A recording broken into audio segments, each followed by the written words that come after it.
It's Erica. Welcome back to my channel. It's early in 2026 and I figured it would be time for me to go over some of my reading goals for the year. I don't really do anything too rigid because reading is my hobby and it should be fun, but there are different things that I'd like to keep in mind throughout the year while I'm trying to prioritize what to read or figure out different strategies for things.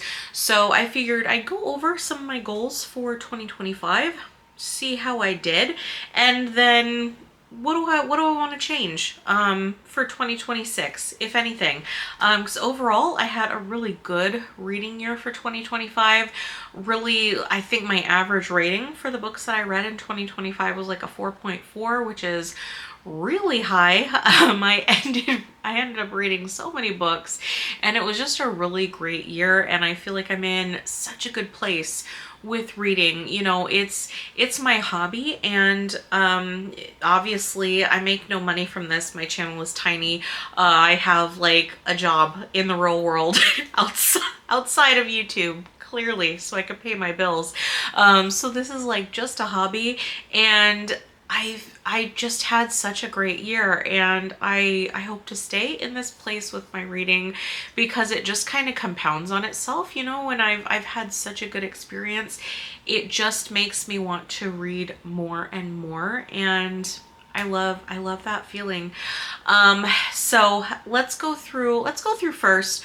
I'll put up some of my goals that I had for 2025, and we'll see how I did. So I wanted to prioritize in 2025 reading through my books that I own, whether that be physical books or ebooks, trying to prioritize what I already own instead of like going out to buy something new or like borrowing books. Although I'm a huge proponent of the library. Libraries are amazing. I have so many unread books and I really want to get through them. I don't want to own books just for the sake of owning them. If some people do, like, man, more power to you. If you think like books just look cool, look, you decorate however you want. In my house though, with the things that I have, I want them to, I don't know, if I have like little knick-knack stuff, it tends to be things that are sentimental in some way. Like some of the, like a lot of the knickknacks that I have on my shelves are things that I've brought home from traveling to different places, so they tend to be like little souvenirs that I'll bring back. I'm not typically just a person who's gonna go out to a store and like buy some little knick-knacky stuff to put on a shelf, you know what I mean? So when things in my house that that I have on my shelves or just whatever, when it's like stuff, I want them to be things that like I get some kind of use out of rather than just being decor, if that makes sense. So for me personally, I don't want to have books just for the sake of having them. Like, I want to have books that I either really want to read and they're just waiting for their time, or they're books that I have read and I really like them. So that's kind of what I prioritize as far as what I own for books, and kind of how I go about that. Having said all of that, I did really prioritize that in 2025. So I read a total of 113 books, which is absolutely insane. That is way higher than what I typically read. That's like almost double probably what I would typically read in most years. Whoa boy, it's like super cloudy today, but the sun is like in and out of the clouds, so you're gonna get some weird lighting in this video. I apologize, but that's why. Anyway, I read 113 books in 2025. 100 of those books were books that I already own. So that means I borrowed about 13 books from the library. I think that is a totally good ratio. Again, I'm a huge proponent of libraries. People should absolutely use them. It's only for my own like reading goals. I have so many books already that I really want to read. I'm trying to focus primarily on going through the books that I have like within my ownership. So I feel like I met that goal for sure. I had another goal that I wanted to do some rereading because I found like when I was young, like I reread books all the time. Now my cat's playing in the blinds, so I don't even know what's gonna happen with this lighting. Anyway, when I was young, I would reread books all the time, and it was a totally normal thing for me. And as I've gotten older, I just feel like this internal pressure to be reading something new all of the time, and it feels like I don't give myself time to go back and read books that I really enjoyed, which frankly it's a shame because like if you love something, why wouldn't you want to revisit it? But I've found that this is the case for me in general with a lot of media, that I feel internal pressure. It's not coming from anyone or anywhere else, but internal pressure where it's like, well, I already know what that's like, but I've got all of these other things that I haven't experienced yet, so I've got to go do that. And I need to just, I want to be able to relax and like make peace with the fact that it's okay to like go back and enjoy some of the things that I knew I enjoyed in the past. So I did get some rereads in, but I think I maybe only reread like 2 physical books in 2025, but I did get a lot more rereads in than that. What I ended up doing for a lot of rereads is listening to the audiobooks for books that I had already physically read, and this actually tied into another goal that I will put it up here, which was I want to try to read audiobooks or listen to audiobooks, whatever.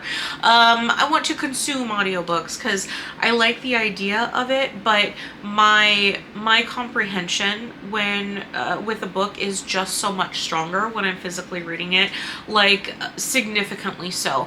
And so like that's still my preferred method of reading a book, but like there's some great audiobooks that are being produced, and I want to see if I can enjoy those too. So what I've found is kind of like a really good place for me is to do a lot of rereads as consuming the audiobooks, because I'm already familiar with the story, so that really helps a lot with the comprehension, and I can just like kind of relax and enjoy the audiobook, but enjoy experiencing, you know, a reread of a story that I know I already liked. So it's worked out really well for me, and I think it's probably gonna be something I continue, is, you know, trying out the audiobooks for some of my rereads. The other audiobooks that I did this year, not just rereads, I ended up doing some nonfiction as audiobooks. I have found that this, I think, works particularly well in the form of like a memoir. I almost never read memoirs, but there was a couple this year that I was interested in. So I got the audiobooks for that, and I believe they were all read by the authors, and it just really worked well. It was compelling. It was sort of, it felt the same as like listening to somebody talk on a podcast, which I listen to podcasts constantly. That's what's so weird. It's like my comprehension with podcasts is perfect. There's no issues with like paying attention or retaining things or anything, but there's something about audiobooks where it just, it does not work the same in my brain to listen to an audiobook as it does a podcast. I don't know why. But when it comes to listening to audiobooks for the first time, where it's like a memoir, there's just something about that really works. I think it's because it's like typically being told in, you know, like first person. The author is like talking to you, the reader, so it's much more like being on the receiving end of a conversation, much like with a podcast. I was gonna say a podcast. No, like really similar, I think, feeling to a podcast is maybe why that's working for me. Anyway, right now I'm actually listening to, and man, this had a really long wait at my library, Ain't Nobody's Fool, which is the biography of Dolly Parton. Missed opportunity to have Dolly Parton doing the narration for this, but I'm listening to that, and so yeah, I'm already kicking off 2026 with some audiobooks. Actually, I think this is my third audiobook of the year. I've been really chugging along with the audiobooks so far in 2026. So that I feel like I really did well with my goal of like trying to expand my experience with audiobooks last year. And then with, I had a goal that I really wanted to focus on. If I'm going to take in new books, I want there to be something like special about them. I don't want to just like add new books for the sake of adding them because, you know, they're books that I could be acquiring at any time. I think I really did that. I didn't keep track of the books that I acquired in 2025, so I don't really have a record of what my intake was, but just like from what I recognize, like what I receive, they tend to be like things that are special editions of like books that I really enjoyed or books that I have been specifically really looking forward to reading for quite a while, and I got the opportunity to get a really nice edition. Those kinds of things, like it's not very common that I'm just like grabbing like a normal edition of a book that I could get at any time and like bringing it into my home.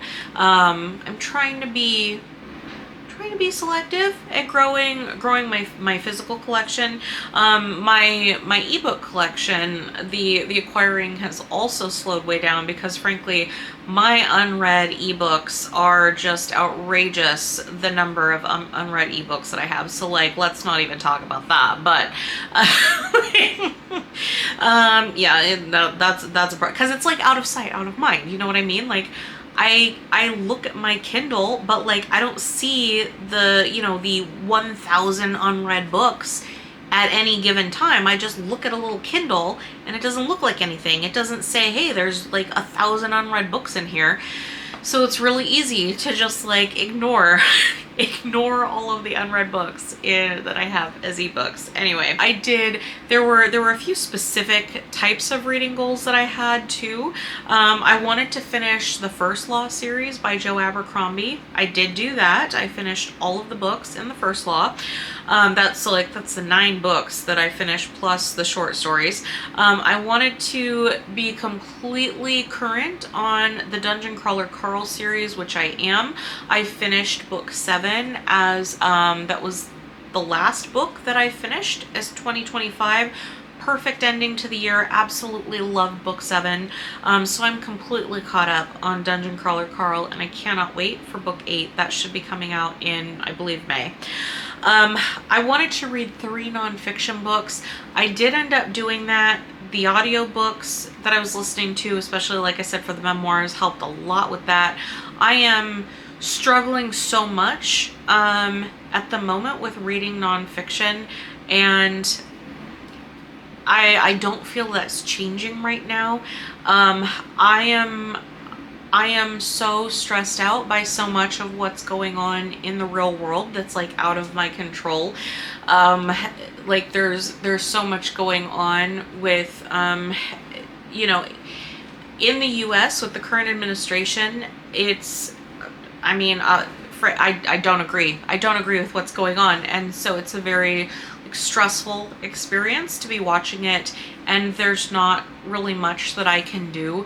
And so I think that I'm just trying to, I don't know, look for ways to like not pay attention to the real world. And that's, I think, one of the reasons that like if I do have free time, I am choosing like escapism into things like fantasy, because it's so different, and I can just, all of those things that I can't control, that I think that are awful and they're happening, I just set it aside and I focus on something that is like completely different, and which is ironic because a lot of what I especially okay, so Dungeon Crawler Carl, I won't turn this into a Dungeon Crawler Carl video. I will do my best because I think I've mentioned at length this series in like every video I've done in like the last 6 months. But it's you know, at its heart, it's a series about like oppression and authoritarianism,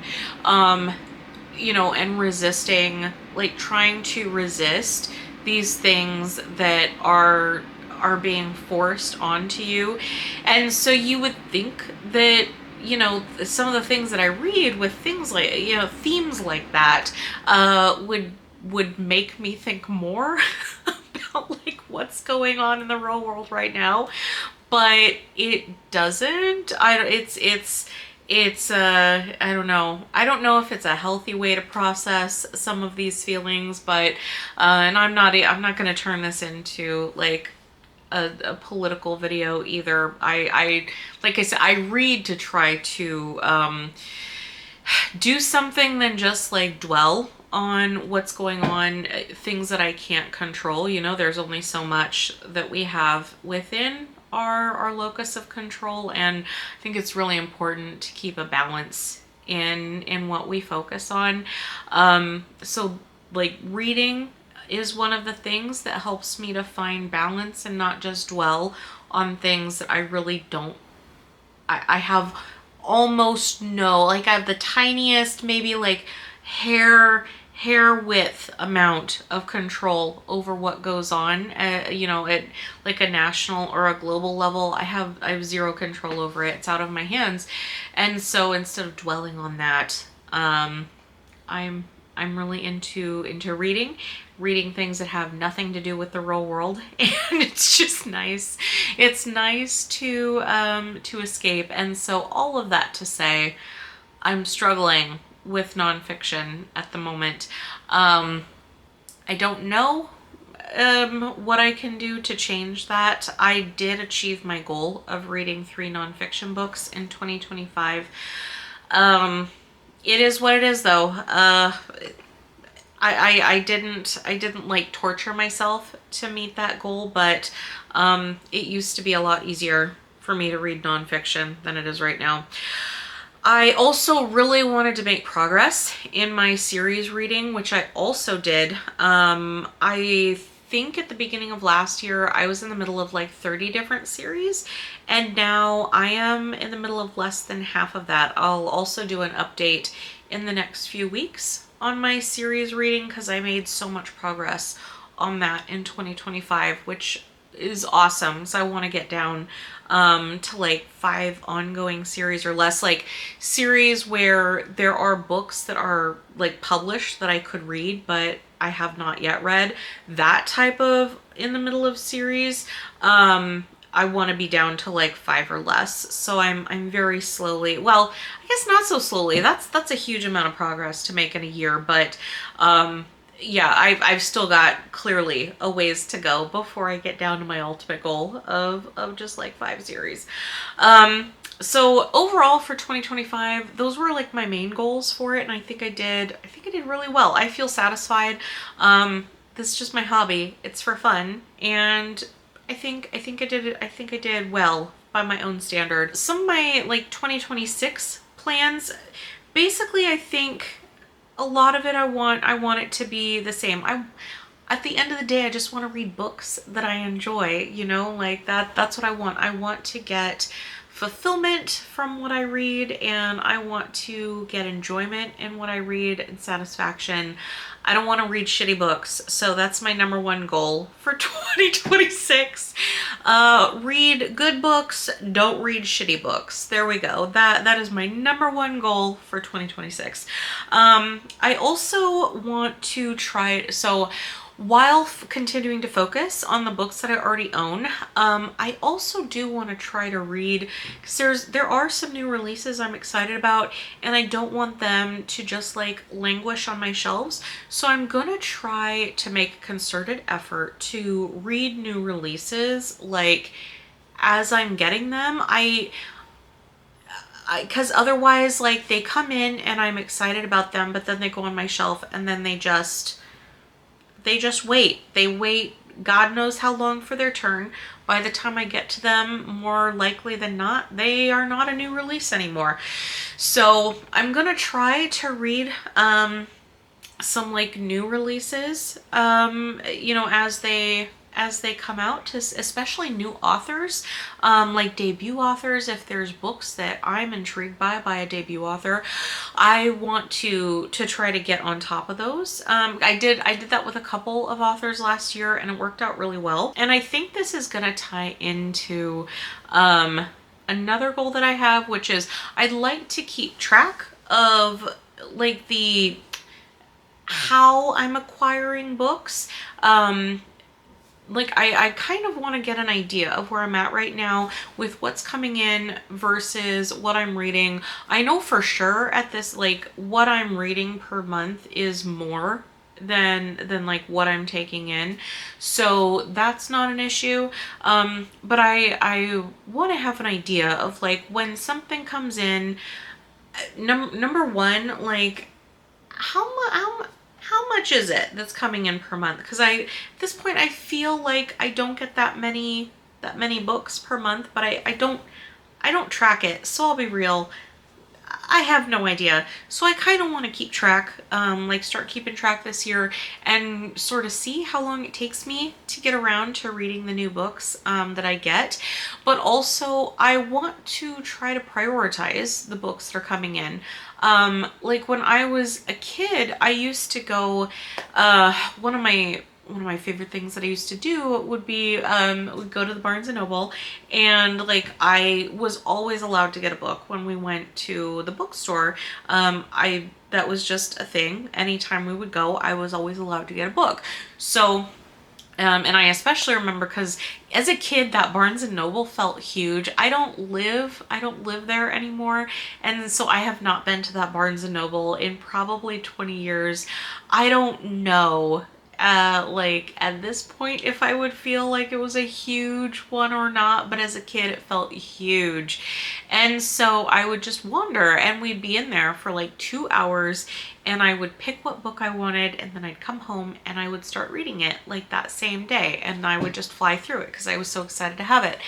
And that doesn't really happen now. And I've seen some other people like on YouTube talking about similar things, and it was funny because like I've been thinking about this for a while, especially because because I've been excited, right, with Dungeon Crawler Carl and thinking about like the new books that Matt Dinniman has coming out, and I caught myself having just this, what I recognized in the moment was like a super weird conversation with myself about like trying to figure out when I was gonna read these new books. And I was like, in the moment I stopped myself because I was like, this is such a fucking dumb debate I'm having with myself right now, because like, why don't I just read them when I get them? Like, why don't I just do that? And you know what? I asked myself that question and I had no good answer for myself, because it occurred to me, you know what? I used to just like, I get the book and I read the book and like, that's what it is. But now I've got like spreadsheets that I read, and I think a lot of it too is like my work schedule is crazy. So like I do try to have an idea of like books that I'm planning to read and an idea of when I want to start them, because of how my schedule works out, which I know sounds weird, but like there's days where I really days like days of the week, but also like periods of the year that are much more like taxing than others, and I just don't have like the capacity, either time-wise or mentally, to be able to like invest in either reading at all or anything complex if I'm reading. So I know it sounds weird objectively if I think about it, but like I do somewhat feel like I should plan, because there are so many books that I want to get through, that I've been looking forward to. So I want to have an idea of how to do that. But I miss so much of the spontaneity that I used to have, because at the core of my being, I am a mood reader. And so I'm kind of in a middle ground where I I don't read books that I don't want to read, like if I'm not in the mood to read something, I'm not going to read it. But I used to have the freedom to just like, I don't know, I'd be minding my own business in my life when, one day, and I'd be like, I just want to read this now. And so I pick it up and I start reading it. And that really doesn't happen anymore. And I don't know when that changed. It was probably in my 20s, when I got my career really, I was pursuing, a professional career and working a lot. And, I think that's when it just kind of stopped. That spontaneity just kind of stopped. And it never came back, even when my career didn't need to be like 100 miles an hour anymore, center of my universe. That spontaneity never returned. And I don't know why. And I miss it. Like, from what I remember, it was nice. It was nice to just feel like I had the freedom, and I think it ties in more to like that external pressure that internal pressure, that I feel, that I was talking about a little while ago when it comes to rereads. The pressure that I feel of like, well, I've got to organize this and I've got to make sure I'm doing this the most efficiently, and like all of these weird, I don't know, rules that we end up coming up with for ourselves as we get older. Or maybe not everybody does. I'm a little neurotic. Maybe it's just me and people like me. But over the years I've developed like all of these ways of thinking about like maximizing my free time, and ironically, trying to maximize my free time has reduced a lot of my freedom with my free time. Yeah. I don't know if that's, I doubt it's just me.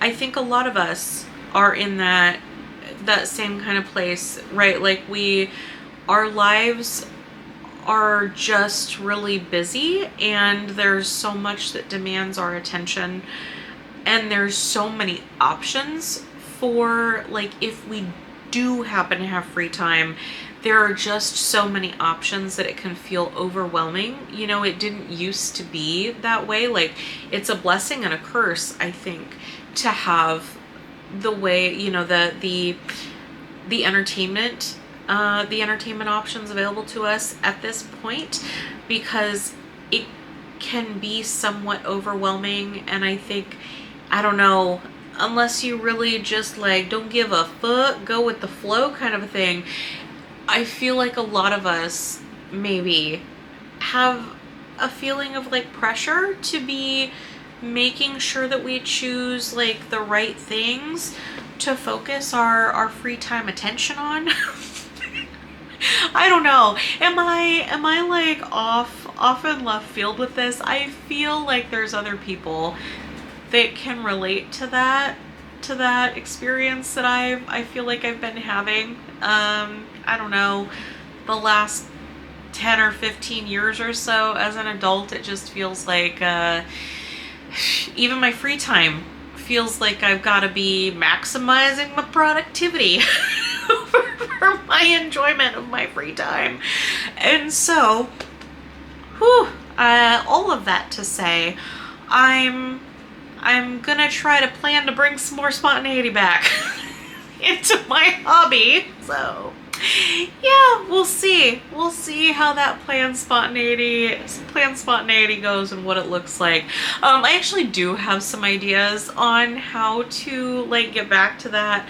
I'll probably make a video in like the next few weeks to talk about maybe an idea. I'm still like formulating it.